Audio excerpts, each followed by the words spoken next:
What you're about to hear is not just a story.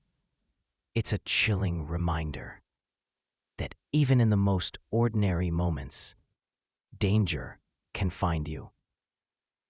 These are real-style horror experiences meant to keep you up at night. This is cryptwinkhq.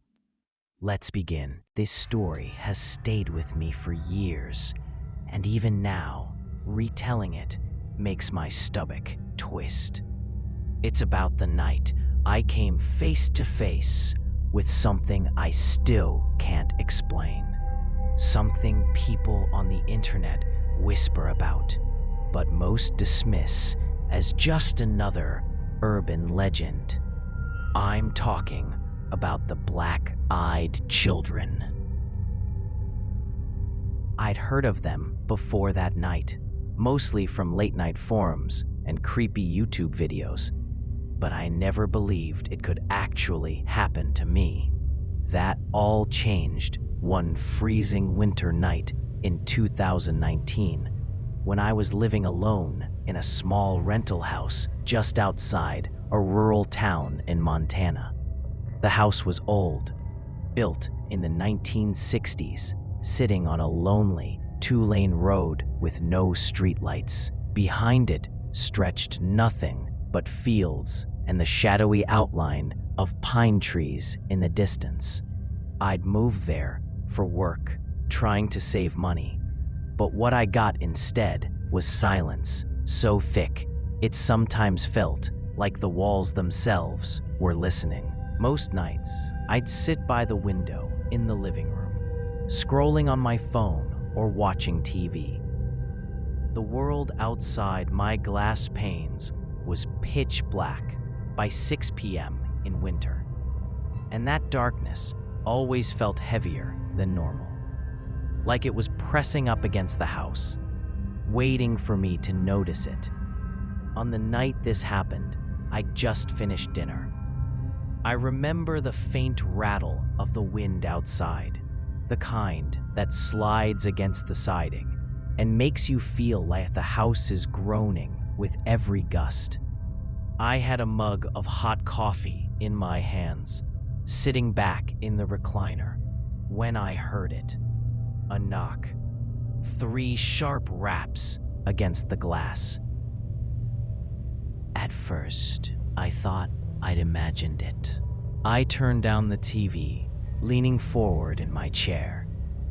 My living room window was directly across from me, but the curtains were drawn shut.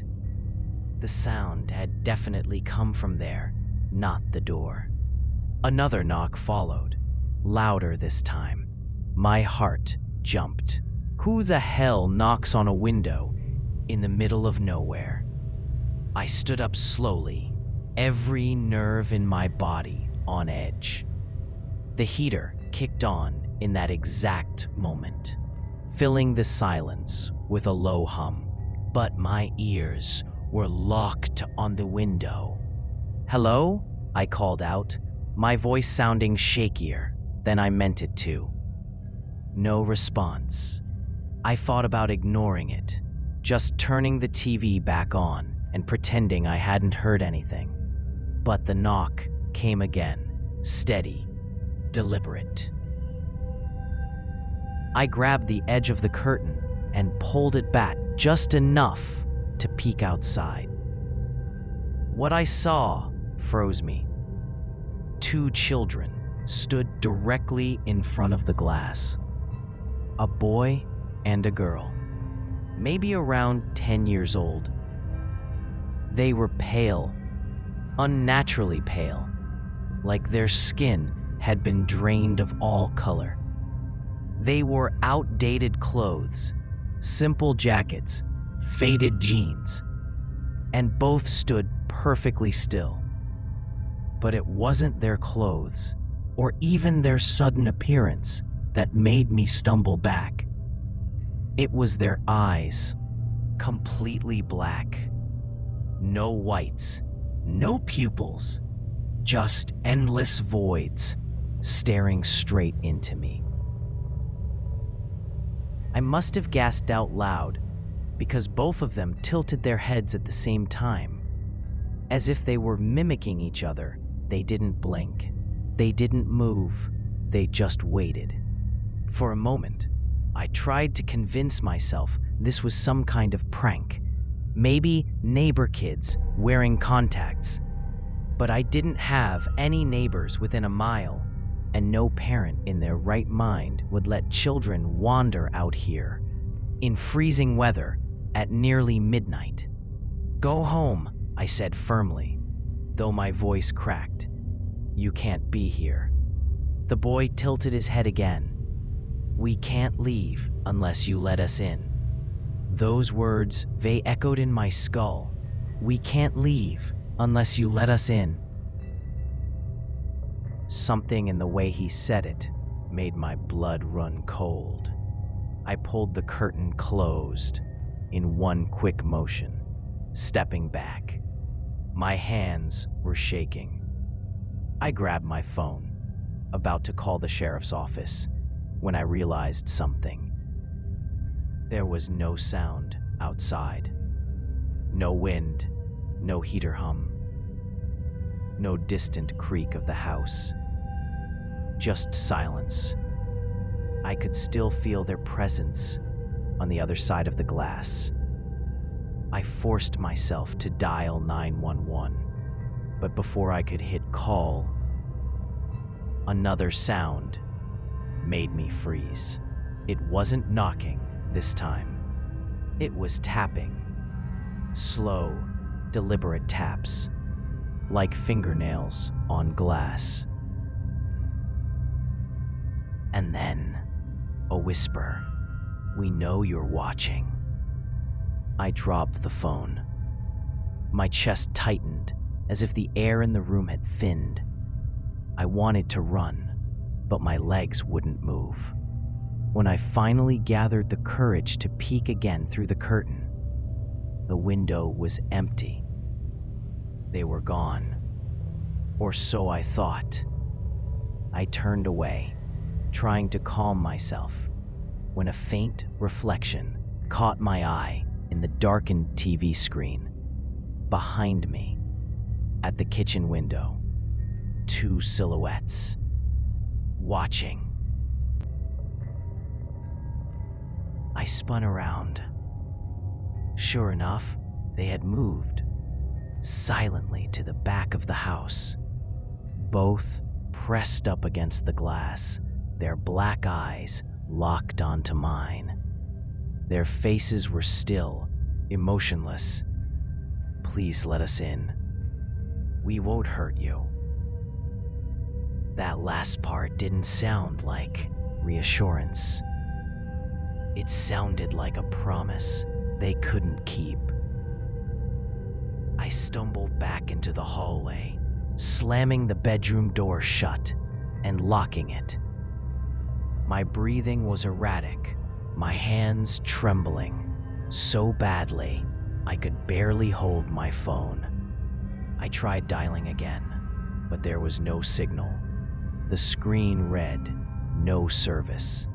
I lived in a rural area, sure, but I always had at least one bar. Always. I felt trapped. That's when the scratching began. Not knocking this time, not tapping. Scratching. Long, slow drags of nails across the wood of my bedroom door, followed by whispering. Dozens of voices, not just the boy and girl anymore. I couldn't make out the words, but I knew they were speaking to me, to each other, to something else. I stayed there, back pressed against the wall, staring at the door like it was the only thing keeping me alive. Minutes stretched into hours, and then, suddenly, silence. No scratching, no whispers, nothing. When I finally opened the door at sunrise, the house was empty, The windows were clear. My phone had service again. It was like nothing had happened. But something had, because on the outside of the living room window, drawn in condensation, were two small handprints. And in the reflection of the glass, I swear I saw something else standing behind me. Something taller, watching. That was the first time I encountered the black-eyed children, and it wasn't the last, because a week later, they came back, and this time, they didn't come alone. After that first night, I told myself it was over, that I'd imagined things, that stress, isolation, and too much internet had warped my brain into seeing something that wasn't real. For a while, I believed it. But then, they came back. It was 1 week later, almost to the hour. I'd been lying awake in bed, staring at the ceiling. My mind hadn't recovered from that night, and sleep didn't come easily anymore. Every time I closed my eyes, I pictured those black, endless voids staring into me. The house was silent, except for the occasional pop of wood settling in the cold. Outside, the wind blew through the trees, carrying with it that low howl I'd come to dread. And then it started again, knocking 3 sharp raps against the glass. My blood went cold instantly. It wasn't possible. Not again. I sat up slowly, my body heavy with dread, and listened. Another knock, louder this time. I didn't want to move, but my body betrayed me. My feet touched the cold floorboards, and before I knew it, I was standing in the dark hallway. The living room was ahead, the window shrouded by curtains. That's when I heard them. Voices. Children's voices, whispering in unison. "Please let us in. We're cold. We're hungry." Their tone was wrong again. Flat, rehearsed, like a recording being played through human mouths. My chest tightened. I remembered every warning I'd read online about them. Never invite them in. Never acknowledge them for too long. Never let them know you're afraid. But it was too late for that. I was terrified. Whiskers grew louder, circling the house now. First at the front window, then at the back door, then the side walls, like they were everywhere at once. I rushed to the kitchen, grabbed the biggest knife I had, and stood there, shaking, trying to steady my breathing. And then, silence. I didn't hear them leave. I didn't hear footsteps. Just silence. Against my better judgment, I pulled back the curtain an inch to look outside. The yard was empty. No kids. No movement. Just the dark field, stretching out forever. I felt a small sense of relief, until I turned around. They were inside, the boy and girl, standing in my living room, not 5 feet away. Their skin looked even paler now, their black eyes even deeper. I froze, the knife trembling in my hand. "How?" I stammered. But before I could finish, the girl spoke. "You thought you could ignore us." Her words cut into me like ice. The boy stepped closer. "But you saw us. You heard us. That's enough." I stumbled backward, heart slamming in my chest. My mind raced. How did they get inside? I'd locked every door, every window. Unless they never needed permission after all. I ran to the bedroom and slammed the door shut again, locking it. My phone, thank God, still had service this time. I called 911 with trembling fingers, whispering into the receiver. "There are children in my house.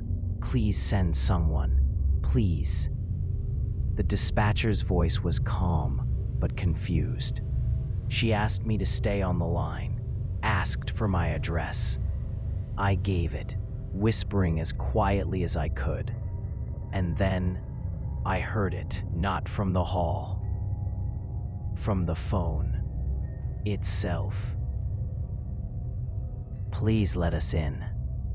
The same monotone voice of the boy, echoing through the receiver. I dropped the phone. The line went dead. My body was paralyzed with fear.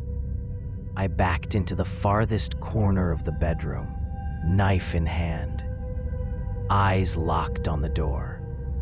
For the next hour, maybe longer, they whispered outside. They scratched. They tapped. They pleaded. And then, just like before, silence. When I opened the door the next morning, they were gone. But they left something behind. On the kitchen table, where I knew I hadn't placed it, was a small piece of paper. On it were words written in a child's handwriting. "We are not alone." That was when I realized it wasn't just them. There was something else. Something bigger. Something that watched them as much as it watched me. The final encounter happened 2 months later, but it didn't matter. When they wanted to come, they came. That night, the knocks started at exactly 2:13 a.m. 3 sharp raps, then silence, then whispers. I grabbed my flashlight, knife still at my side, and shouted, "Leave me alone." That was a mistake, because this time, they answered differently. "We can't leave," they said together. "He won't let us." My stomach dropped. Who are they talking about? I ran to the window and pulled back the curtain, and immediately wished I hadn't. There weren't just 2 anymore. There were dozens. Black-eyed children standing shoulder to shoulder in my yard, their pale faces lit faintly by the moonlight. Boys, girls, some barely toddlers, some almost teenagers, all of them staring at me. And behind them, in the field, a figure, tall, motionless, the silent watcher. I couldn't make out its face, if it had one. It was just a towering silhouette, darker than the night around it. standing perfectly still, while the children crowded closer to the house. I stumbled back, my flashlight shaking in my grip. A single fracture split across the living room window as the children pressed their hands against it. I screamed, running back into the hallway. But before I could reach the bedroom, every light in the house flickered and went out. Darkness swallowed me. The whispers were inside again. Not just outside the window, inside the walls, the ceiling, the floor. They were everywhere. And then, silence. Pitch black. Dead silent. I couldn't breathe. I couldn't move. I felt frozen in place. And that's when I felt it. Breath on the back of my neck. I turned slowly, flashlight beam trembling across the room. For a split second, I saw it. The Watcher, towering, faceless, filling the hallway with its presence. And then, nothing. The light flickered back on.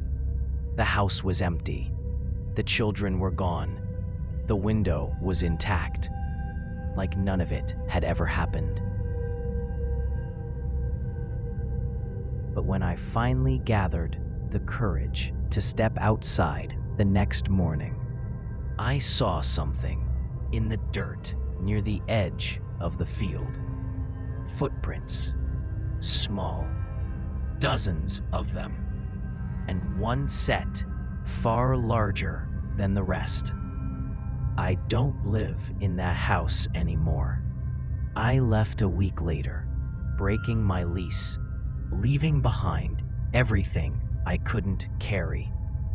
But even now, even in crowded cities, with neighbors on every side, I still hear it sometimes.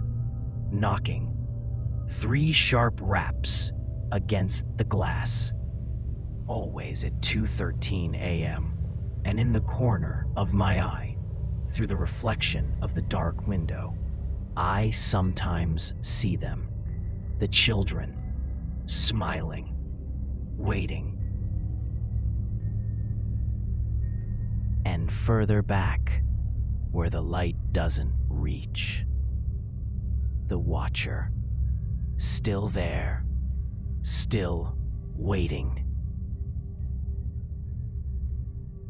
Remember, the scariest stories are the ones that feel real, and sometimes, when you think you're safe, someone might still be watching.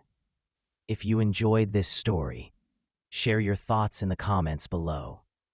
This is cryptwinkhq. Thanks for listening, and stay safe.